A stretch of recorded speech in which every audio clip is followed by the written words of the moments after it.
So the word enabling has gotten used a lot, okay? And I know that logically, when we're not under pressure, we have a certain idea of what enabling means. But I think it's really important to talk about this because as you change the emotional stability of someone like you who is dealing with an addict. Now, you could be a very rational person. You could be a doctor, which I've had. I've worked with doctors. I've worked with judges. I've worked with a congressman, and I've worked with everyday people too.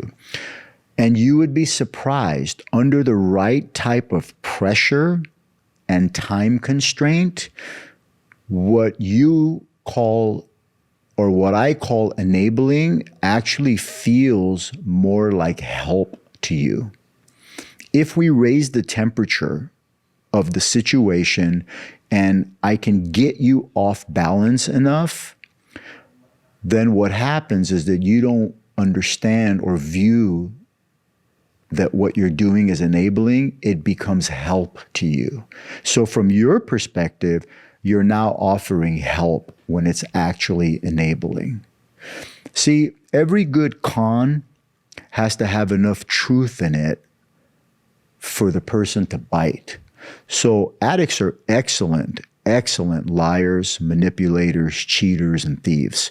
So when they need something and they're in a pickle and they need to get high, there isn't anything that they won't exploit to get what they need. And that anything is you. Now, sometimes you put up a resistance, but then they have different layers of manipulation.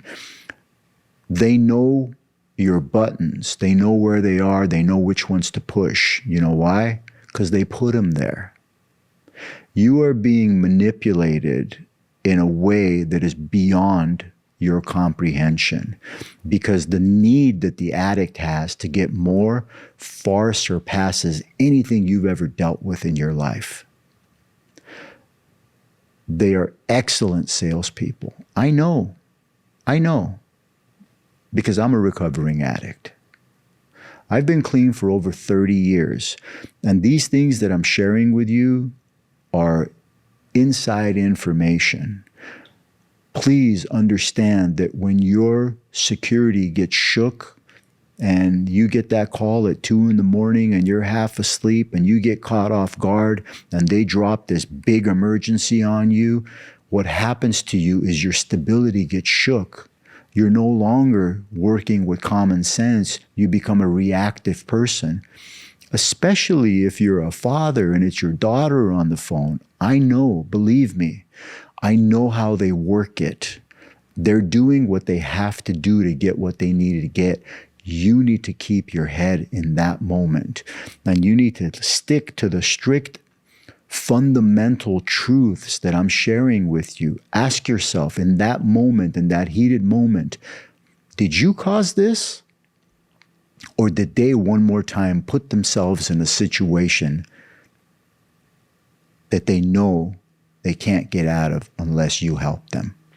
Now, you can help them if you like, if you want to call that help. I don't call it help. I call it prolonged suffering, both for you and for the addict. There has to be a revolutionary shift. You don't need 100 people on your side to do this. Sometimes it just takes one person to break the cycle. And unfortunately, that person is you. So I want you to keep a few things in mind. I want you to remember that their life is not your responsibility. I also want you to remember that you should respect their decisions, even if it's killing them. You can't make people do anything, and you can't make people change. But if you keep the focus on you and your reactions to their emergencies, you'll have a better chance at changing how you respond to them. And by you responding in a much more healthy way, it will take away the enabling that you're offering them, which will take away their comfort and convenience. When you take away comfort and convenience, what gets reintroduced to them are consequences. They will feel the weight of their own actions. And then and only then does the possibility of change for them and for you truly exist.